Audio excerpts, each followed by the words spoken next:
세계적인 전도자 D.L. 무디가 이제 회심하고 나서 어린아이들을 전도할 때 아이들이 구름대처럼 몰리게 되었고, 또 어른들을 대상으로도 부흥회를 열게 되면 2만 명씩이 모였다고 합니다. 어느 날 말씀을 전하고 이렇게 강단을 내려오려고 하는데, 연세가 높으신 할머니 한 분이 그 무디 손을 꼭 잡았습니다. 제가 궁금한 것 있는데 대답을 좀 해주세요. 그래서 그렇게 하겠다고 그랬더니, 혹시 성령의 불 받으셨습니까? 그래서 제가 성령의 기름 부음을 받아서 이렇게 말씀을 전하니까 2만 명씩이나 모이죠. 성령의 기름 부음 받았습니다. 아니요, 성령의 기름 부으심이 아니라 성령의 불을 받아야 되는데 성령의 세례를 받았습니까? 오순절 마가다락방에 임했던 그 성령의 불을 받았습니까? 그때 자기도 모르게 받았다고. 받았으니까 내가 이렇게 복음을 전하면 2만 명씩 몰려와서 말씀을 듣지요. 이렇게 대답을 했답니다. 그런데 집에 와서 생각해 보니까 불이 임하면 자기가 막 뜨거워가지고 그냥 펄펄 뛰었어야 되는데 그건 없었던 것 같아요. 그 할머니가 성령의 기름 부음 받은 거 말고 성령의 불을 체험했느냐고 물을 때 자기도 모르게 체험했다고 했는데, 실제 그렇게 뜨거운 막 그 성령의 불이 임해서 너무 뜨거워서 견딜 수 없던 그런 체험은 없어서 마음에 회개하는 마음 가지고, 주여 그 할머니가 말했던 성령의 불 나도 체험하게 해주세요. 예배할 때마다 기도할 때마다 기도했는데 임하지를 않더래요. 어느 날 이제 마차를 타고 이렇게 이제 집회하는 장소로 가고 있었는데 갑자기 그 마차 안에서 막 이 성령의 불이 임해가지고 너무 뜨거우니까 막 몸이 불난 것 같아가지고 마차를 멈추게 하고, 마침 옆에 친구 집이 있어서 막 친구 집으로 뛰쳐 들어갔대요. 그래가지고 막 너무 뜨거우니까 막 그냥 이렇게 거실에서 이렇게 뒹굴고, 그래서 그렇게 얘기도 합니다. 하나님 너무 뜨거워, 나 타서 죽을 것 같아요. 제발 좀 이 불 좀 꺼주세요. 나 지금 뜨거워서 죽을 것 같습니다. 막 그런 체험이 있고 난 이후에 이제 미국에서 복음을 전하다가 전 세계로 복음 전하는 지경이 넓어지게 되었는데, 그의 생애를 통해서 200만 명이 예수 믿고 결신하게 되었다고 하는 그런 열매가 나타났습니다. 할렐루야. 성령의 기름 부음도 중요한데, 구약 성경에 성령의 기름 부음 받은 분이 많죠. 성령의 불 받을 때 그 능력이 이렇게 참 놀라운 하나님의 기적을 일으키는 것을 보게 됩니다. 하나님은 D.L. 무디에게만 주시는 것이 아니라 오순절 마가다락방에 임한 사람들에게만 주시는 것이 아니라 오늘도 주님을 대망하며 성령 불을 받기를 원하는 사람들에게 오늘도 성령의 불로 임하는 줄로 믿습니다. 이 시간을 전우자로 한번 인사하십시다. 성령의 불을 받읍시다. 네. 1층에 계신 분도 우리가 대망하면 꼭 예배당에서만 받는 게 아니라 차 타고 가다가도 받습니다.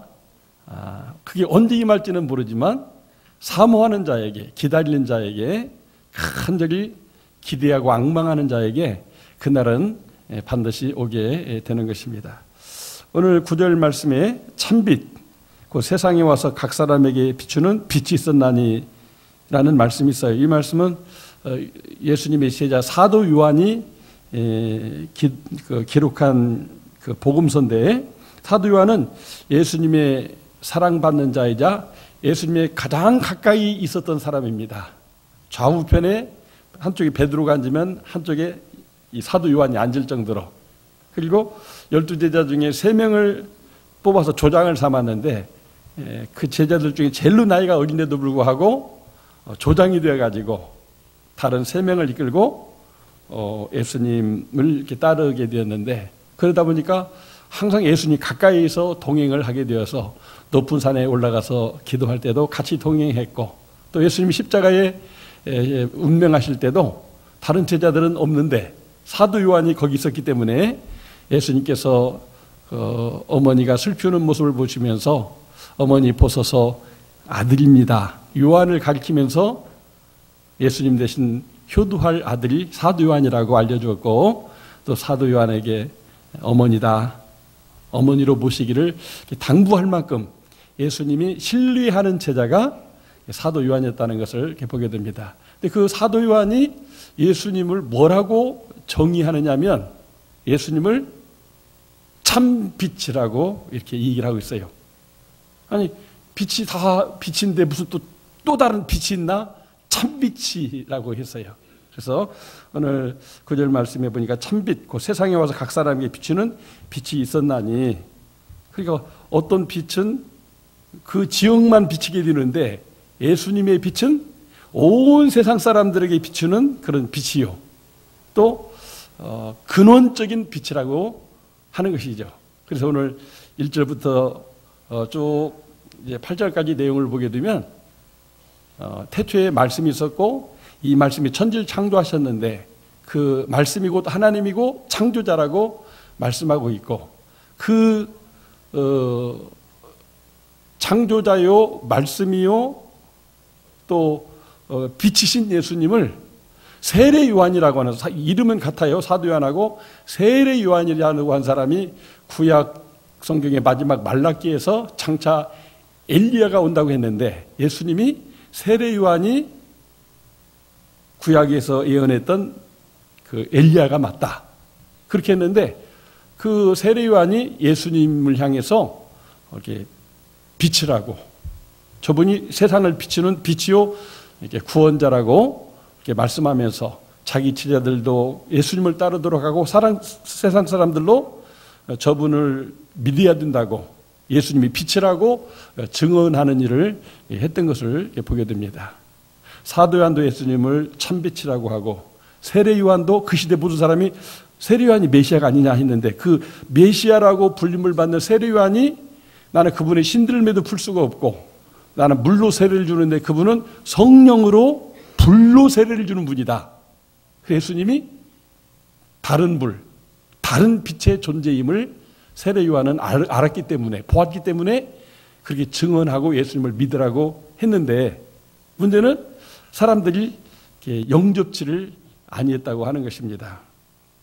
어떻게 그 당시 사람들은 그들이 믿고 따르는 세례 요한이 증언하고 믿으라고 하는 참빛 되신 예수님을 믿고 영접하지 않았을까 하는 것입니다.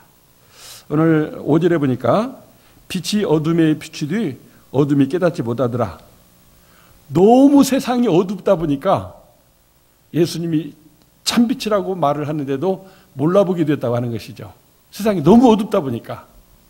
그러니까 말라기가 예언한 이후 400년 동안 유세의 침략 속에서 식민지 생활하면서 너무 사는 게 팍팍하고 막 세상의 권세와 죄악들이 막 판을 치니까 사람들이 그 참빛이신 예수님을 제대로 보지 못하게 됐다고 하는 것입니다. 10절과 11절을 보게 되면은 그 세상에 계셨으며 세상을 그로 말미암아 지은 바 되었으되 세상이 그를 알지 못하였고 자기 땅에 오매 자기 백성이 영접하지 아니하였다고 말씀하고 있어요. 예수님이 하나님이고 창조주이신데 그 시대 사람들이 너무 성경을 모르다 보니까, 성경을 떠나서 살다 보니까, 세상적으로만 살다 보니까 예수님을 몰라보게 되고, 그래서 믿고 영접하지 못하게 됐다고 하는 것입니다.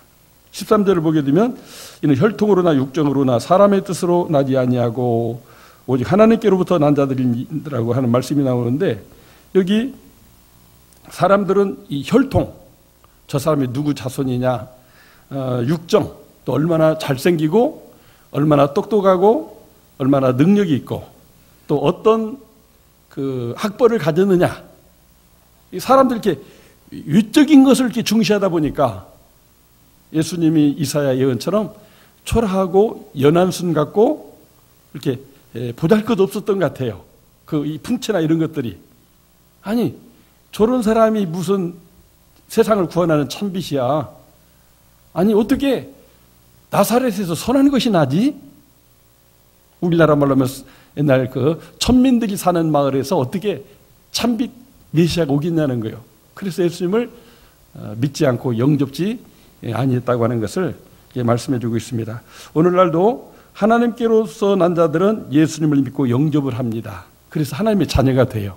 그렇지만은 혈통으로나 육적으로나 사람의 뜻으로 나서 사람 중심의 인본주의적인 생각만 하는 사람들은 예수님을 참빛으로, 메시아로, 구원자로 영접하지 못하고 있는 것을 보게 되는 것입니다. 그런데 왜 하나님은 태초부터 하나님과 함께 계셨고 천지만물을 창조하시며 말씀이신 예수님이 사람의 형상으로 오게 했을까 하는 것입니다. 그것은 바로 어둠 속에 죄의 권세 아래 죽은 사람들에게 생명을 주기 위해서라고 하는 사실입니다. 그래서 오늘 4절 말씀에 보면 그 안에 생명이 있었으니 이 생명은 사람들의 빛이라. 사람들 속에 이렇게 꺼져버린 죽은 생명이 있는데 참빛이 오게 되면 그 생명이 살아나게 된다고 하는 것입니다. 그래서 참빛으로 하나님이 예수님을 이 땅에 오게 했다고 하는 것입니다. 9절 참빛에 대한 주석을 찾아보니까 여기 참자가 중요한 의미가 있어요. 헬라어로 알레디논이라고 하는 말인데 거짓에 대한 참이라는 뜻도 있지만은 불완전한 것에서 완전케 한다는 뜻이 있어요. 예수님이 빛으로 오셔서 불완전한 빛을 온전한 빛이 되게 하고 불완전한 사람을 온전한 사람이 되게 하는, 이게 불의가 판을 치고 죄악이 관영한 세상을 의롭고 정의로운 세상으로 만드는 그 빛이 참빛이신 예수님이라고 이렇게 말씀을 했습니다. 우리 장로교회 창시자라고 할 수 있는 요한 칼빈 선생이 그런 주석을 하셨어요. 요한복음 6장에도 보면 예수님 오병이의 기적을 행했는데 베세다에서 기적을 행했는데 가버나움에 갔는데 가버나움에도 막 수만 명이 몰려왔어요. 베세다 광야에서 어린아이 도시락, 물고기 5개, 5병, 떡 5개, 물고기 2마리 가지고 5,000명이 먹고도 12광주리가 남았다. 12인분이 남았다. 그런 예수님이 가버나움에 오셨으니까 우리도 가서 그런 기적을 맛보자 하고 막 예수님을 에워쌌어요. 그때 예수님께서는 정색을 하면서 너희가 먹고 죽을 그런 떡을 구하느냐. 나는 참떡이며 생명의 떡이다. 누구든지 나를 먹는 자는 영원히 죽지 않고 영생하리라고 말씀해 주었어요. 그러니까 정말 우리가 먹는 일상의 떡이 있는데 예수님은 참떡이고 생명의 떡이다. 세상의 음식은 먹고 결국은 죽고 마는데 참떡이요 생명의 떡이신 예수님을 먹는 사람은, 우리가 이렇게 성찬식을 통해서 성찬식을 하는 사람들은 그 참빛이 임하고 참생명이 임하기 때문에 영원히 사는 존재로 바꿔진다고 말씀을 했어요. 근데 이 말씀이 어렵다고 하면서 사람들 다 떠나가 버렸어요. 그때 예수님의 제자들도 막 서로 웅성거렸어요. 야, 이거 뭐냐? 우리 예수님을 따라가면 배부르게 먹고 이 나라의 정권을 잡으면 우리 12제자가 장관짜리 하나씩 달 줄 알았는데, 아니 예수님이 죽어서 그 예수님을 우리가 먹어야 산다고? 이게 도대체 무슨 소리야? 야, 우리도 저 사람들처럼 그냥 예수님 떠나면 어때? 하고 막 떠나려고 막 했었어요, 실제. 근데 베드로가 좀 단순하게 믿잖아요. 영생의 말씀이 주께 있는데 우리가 누구로 갑니까? 가지 말자, 가지 마! 영생의 말씀 예수님께 있잖아. 그러면서 우리 예수님을 따르게 이렇게 선동하는 역할을 베드로가 했던 것을 보게 됩니다. 우리는 여기서 보는 사건 속에서 예수님이 떡은 떡이로되 생명의 떡이라는 거죠.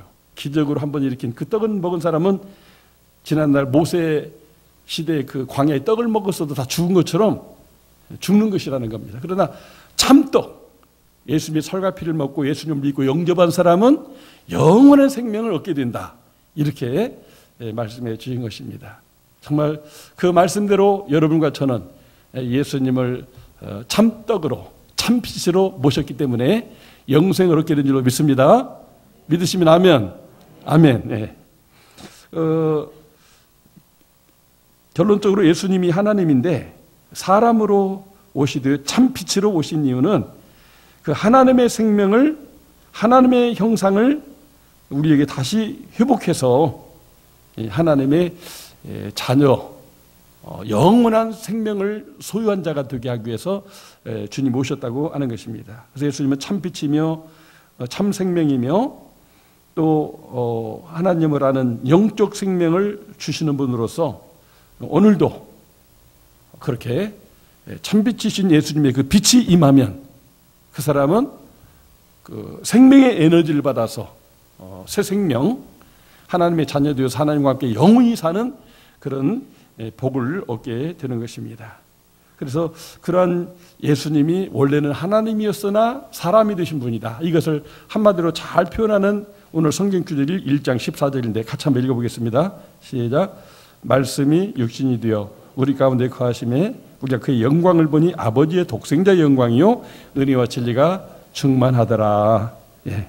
이 말씀은 말씀이 육신이 되었다. 성육신, 도성인신, 인카네이션이라는 말로 말하죠.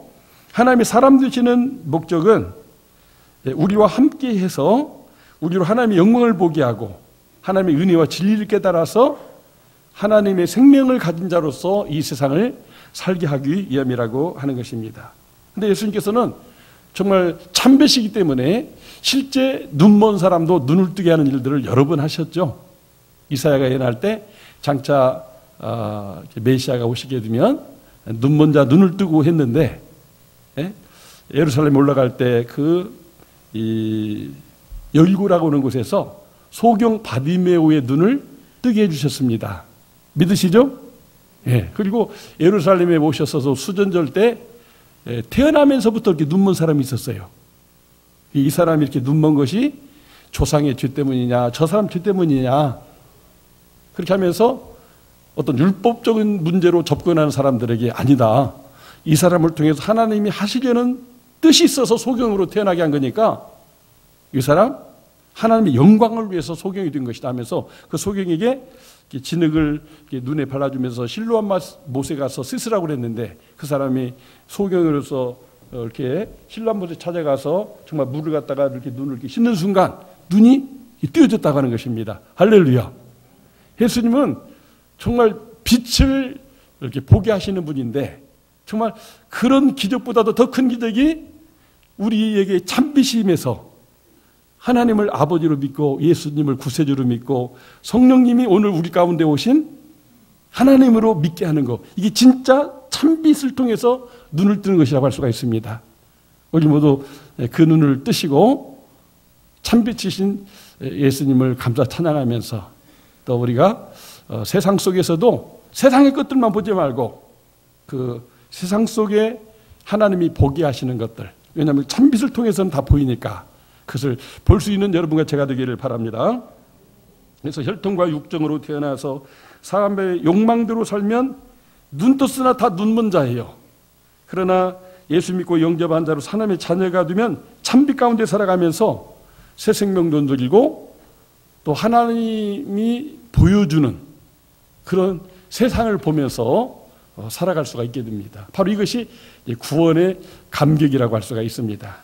참빛 되신 예수님은 우리에게 생명도 얻게 할 뿐더러 그런 풍성한 삶을 주시려고 성육신해서 오신 것입니다. 그래서 다메섹 도상에 사도 바울은 그 예수 믿는 사람을 감옥에 가두고 죽이는 일을 했던 사람인데 예수님이 참빛으로 탁 찾아오니까 그 사람의 마음에 회심이 일어나면서 예수 믿는 사람을 잡아 죽이던 사람이 예수를 믿고 구원받으라고 전도하는 사람이 된 것을 보게 됩니다. 할렐루야.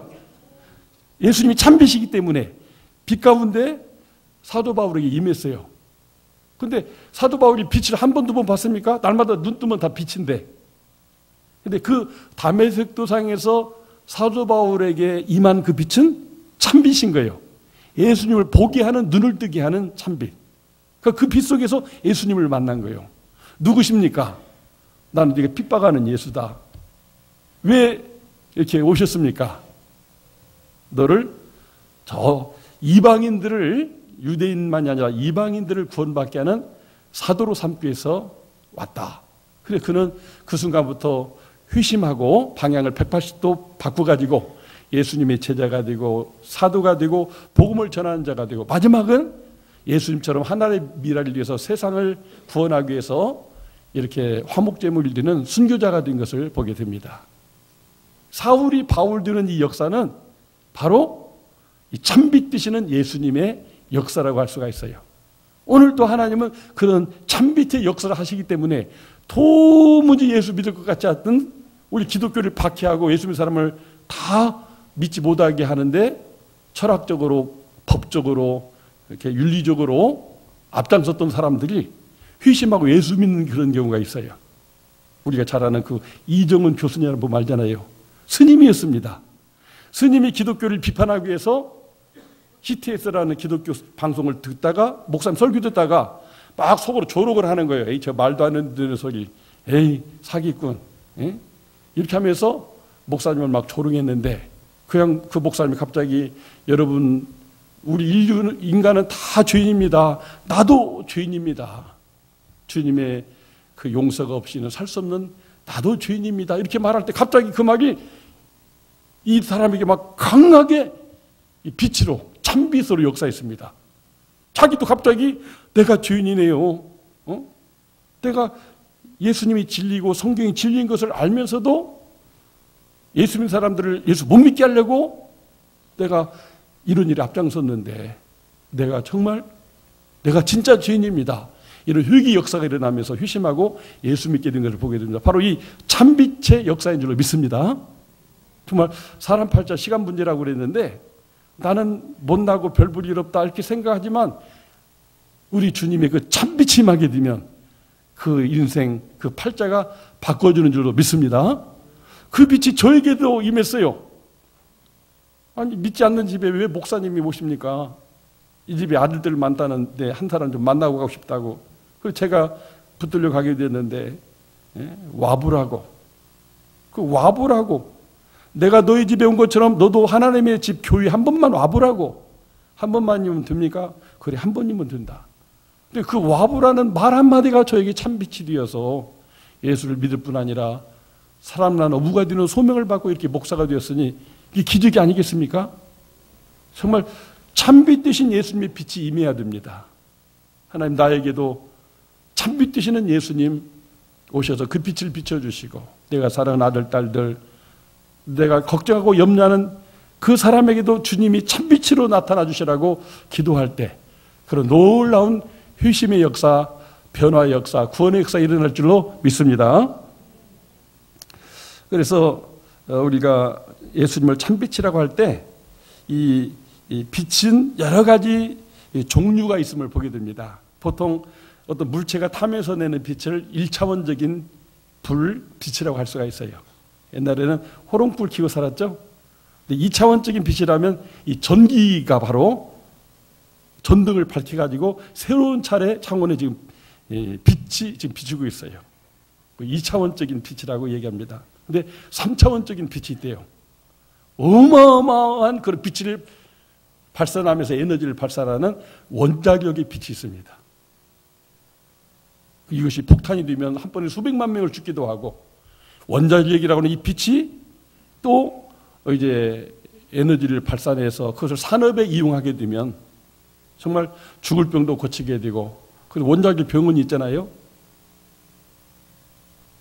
불가능을 가능하게 하는 그런 항공모함이나 또 핵잠수함도 움직이게 되고 그래서 이런 3차원의 빛이 있습니다. 그러면 여기서 말하는 예수님이 내가 참빛이라고 했는데 그 예수님이 참빛은 무슨 차원이냐? 이것을 이렇게 신학자들 중에는 4차원의 빛이라고 합니다. 다른 말로 하면 생명의 빛. 우리로 하여금 그 빛 가운데서 하나님을 보고 하나님을 믿고 하나님을 만나고 하나님의 은혜를 누리게 하는 빛. 그 참빛은 우리로 자유와 평화와 기쁨을 누리게 하는 사람들은 정치 체제를 잘 만들면 좋은 세상이 된다고 하지만은 과연 이 지구 역사 가운데 그런 나라가 어디 한 번이나 있었습니까? 인간이 그 참빛을 받지 아니하고 자기에게 있는 빛을 이용해 가지고 좋은 세상을 만들겠다고 했지만 이건 다 어떻게 보면 거짓이라고밖에 할 수가 없어요. 그래서 예수님은 참빛이라는 말이 붙어 있는 거예요. 정말 사람을 바꾸어서 그 바꿔진 사람을 통해서 세상을 정의롭고 자유롭고 평화롭고 정말 서로 상생하게 하는 그런 그 빛은 바로 참빛이라고 하는 겁니다. 바로 그 예수님의 참빛이 임하게 될 때 앞에 말씀했던 그 D.L. 무디는 초등학교 졸업도 못한 초등학교 5학년 중퇴자인데 그렇게 200만 명을 예수 믿고 구원받게 하는 그런 파워풀한 사람으로 쓰임받은 것을 보게 됩니다. 오늘날도 우리 주변에 그런 사람이 너무나 많이 있어요.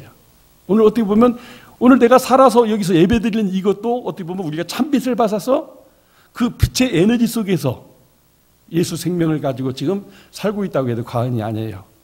여러분과 저는 참빛을 받은 자인 줄로 믿습니다. 이 참빛 속에 그 성령의 불이 또 같이 임하게 되면 그런 권능의 역사가 나타나게 되겠죠. 참 태양에서 나오는 그 에너지가 지구에 도착하기까지 뭐 한 30분이면 되는데 그 30분의 순간으로 비추는 그 빛 가지고 이 지구상의 모든 생명체가 지금 살아가고 있다고 해도 과언이 아닌 거죠. 그 순간순간 계속 태양빛이 와가지고 이 지구 속에 있는 생명체들이 살고 있다 그 말이에요.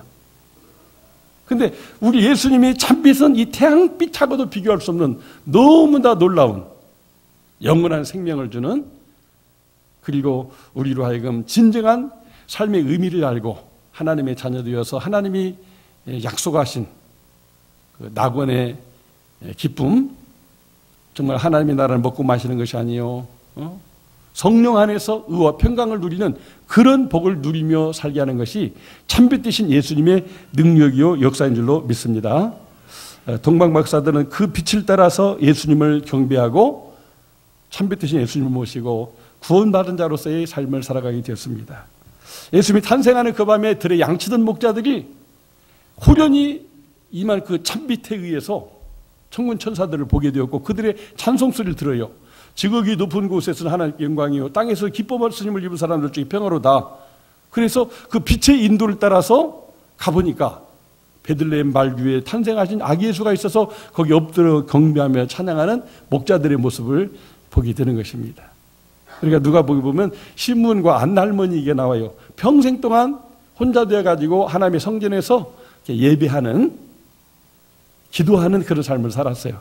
근데 아기 예수가 부모와 함께 그 성전에 왔을 때 그 아이를 보는 순간 성령님의 감동이 온 거예요. 이 아이가 참빛이다. 이 사람이 세상을 빛으로 이렇게 좋은 세상을 만들 사람이다. 그랬을 때 그 아기를 안았을 때 막 그런 전율이 막 오는 거예요. 감동이. 그래서 어떻게 기도하냐면 주여 이 종을 이제 평안히 놓아주시는도다. 이게 무슨 말이냐면 우리말로 하면 나 이제 죽어도 원이 없습니다. 그래요. 참빛인 예수님을 만나고 영접하게 될 때 내가 그 날을 기다려서 지금 이 순간이 왔는데 이제는 이분을 통해서 세상의 구원이 완성될 거니까 세상이 평화로운 세상, 상생하는 세상이 될 것이니까 나 이제 죽어도 원이 없다고 그렇게 고백한 걸 봅니다. 여러분 나 오늘 죽어도 원이 없다고 고백할 수 있습니까? 참빛 되신 예수님을 모시지 못한 사람은 그게 두렵습니다. 아니요. 절대 아닌데요. 참빛 되신 예수님을 영접한 사람은 하나님의 주어진 생명과 시간, 사명 따라 여기까지 왔는데 오늘 내 영혼을 받으시고 하늘문이 열리니 감사합니다. 아멘 주에서 오시옵소서. 이렇게 주님을 만나고 천국 갈 수 있는 그런 사람으로 변화가 됩니다. 그럴 때 이 지상 생활이 천국이 되는 것입니다. 우리는 저 북한의 그 앞지 아래 수용소에 갇힌 기독교인들이 정말 우리 인간의 상상을 못할 정도로 고난과 고문과 어려움을 겪지만 그들은 지금 진정한 하나님의 나라를 누리고 있습니다. 왜일까요? 김일성의 교시에 의해서 하늘을 볼 수가 없어요. 하늘 보려고 눈을 뜨는 순간 채찍과 몽둥이에서 맞아 죽습니다. 왜? 김일성의 교시 말이 법인데 그 말을 어겼기 때문에 때려 죽어도 어떻게 할 수 없고 그러니까 하늘을 보지는 못하고 땅만 보고 사는데 그 사람들 마음속에는 참빛이 있어요. 예수님의 빛이 있어요. 그래서 북한 수용소에서 지금도 우리 한국 교회를 위해서 기도하고 대한민국을 위해서 기도하고 있다는 사실을 우리는 잊어서는 안 됩니다. 정말 우리는 이렇게 좋은 환경 속에서 하나님의 은혜와 축복을 진리와 자유를 누리고 있는데 그 참빛이신 예수님을 모르거나 알면서도 외면하고 우리가 내 혈통과 육정을 따라 살아가게 된다면 그 사람은 하나님의 영광을 드러낼 수가 없습니다. 그러나 내가 가난해도 병들었어도 정말 눈먼 자일지라도 어떤 장애를 입고 태어났을지라도 그 사람 속에 참빛 되신 예수님이 계시면 그 사람을 통해 하나님의 영광이 나타나고 구원받은 사람들의 열매가 나타나게 되고 그 사람들의 숨쉬고 그 사람이 생각하는 것들이 그 주변 속에서 하나님의 평화를 이루는 일에 쓰임받게 되는 것입니다. 오늘 대림절 첫 주일입니다. 성탄 탄생하신 예수님의 날짜가 맞느냐 안 맞느냐 이게 중요한 게 아니고 예수님이 참빛으로 오신 내 하나님, 내 구원자, 내 창조자, 내 생명, 내 삶의 에너지가 되신다. 이렇게 믿으시고 그 주님을 대망하면서 사시게 될 때 마침내 2000년 전에 탄생하신 예수님은 또 우리 안에 또 탄생되어지는 은혜가 있게 되는 것입니다. 그 은혜가 우리 모두에 있도록 주님이 함께 하시길 주 이름으로 축원합니다.